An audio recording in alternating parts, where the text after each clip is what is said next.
रश्मि ने आज 5,000 वाली साड़ी डाली हुई थी। शहर के सबसे महंगे ब्यूटी पार्लर से तैयार होकर आई थी और मेहंदी तो उसने ऐसे लगाई हुई थी जैसे वो नई नवेली दुल्हन हो। वैसे तो रश्मि की शादी को 4 साल हो गए थे, पर वो ऐसे दिख रही थी जैसे नई बहू पहली बार अपने ससुराल जा रही हो।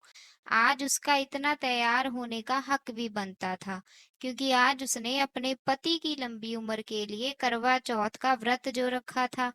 पर सच्चाई ये थी कि उसने ये व्रत सिर्फ लोगों को दिखाने के लिए रखा था, क्योंकि ये करवा चौथ का व्रत उसने अपने बॉयफ्रेंड अभी के लिए रखा था। वो दुल्हन के जैसे तैयार होकर थाली में फल फ्रूट और कुछ सामान लेकर मंदिर में पंडित की पत्नी के पास करवा चौथ की कहानी सुनने के लिए जा रही थी। मंदिर में प्रसाद चढ़ाने और कहानी सुनने के बाद वो अपने बॉयफ्रेंड अभी को दिए गए टाइम के मुताबिक मंदिर की पिछली गली में मिली और अपने बॉयफ्रेंड अभी से कुछ टाइम बातें करके बाद में बोलती है, देखो अभी, मैं उस मनहूस से तंग आ चुकी हूँ। मेरा उससे पीछा छुड़वा दो। मैं अब उसके साथ नहीं रहना चाहती। मैं अब तुम्हारे साथ रहना चाहती हूँ।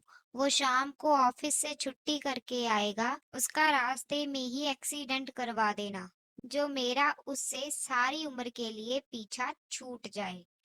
अभी बोलता है। मेरी जान फिक्र मत करो। मैं आज उसका रोड पर ही ऐसा एक्सीडेंट करवाऊंगा कि वो जिंदा भी ना रहे और किसी को मुझ पर शक भी नहीं होगा। और ना रहेगा बांस और ना बजेगी बंसरी। ये कहकर अभी जाने ही वाला था कि रश्मि उससे कहती है, सुनो अभी, देखो मुझे आपकी बहुत फिक्र हो रही है। तुम्हें तो पता है कि मैं तुमसे कितना प्यार करती हूँ। ऐसा काम करवाना कि कोई तुम पर शक भी ना करे, और मुझ पर तो कोई शक करेगा ही नहीं, क्योंकि मैंने आज अपने पति देव का पूरा 10,000 का खर्चा करवा कर उसकी लंबी उम्र के लिए करवा चौथ का व्रत रखा है।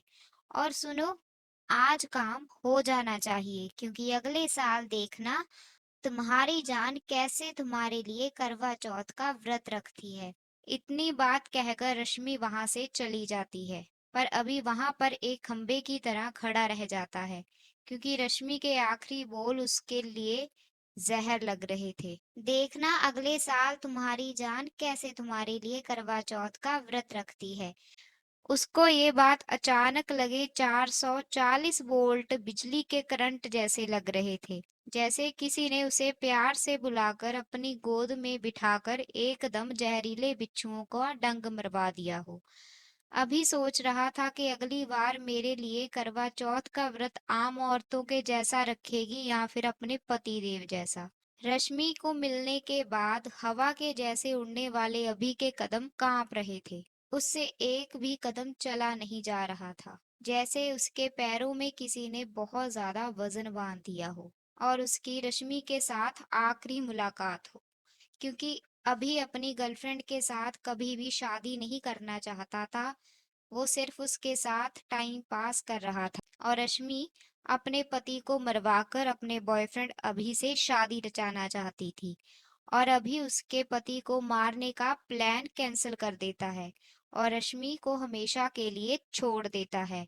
वो सोचता है जो अपने पति की नहीं हुई वो मेरी क्या बनेगी, और रश्मि का पति रश्मि की काली करतूतों से बच जाता है। अगर आपको हमारी ये कहानी अच्छी लगी तो चैनल को सब्सक्राइब जरूर कर लेना।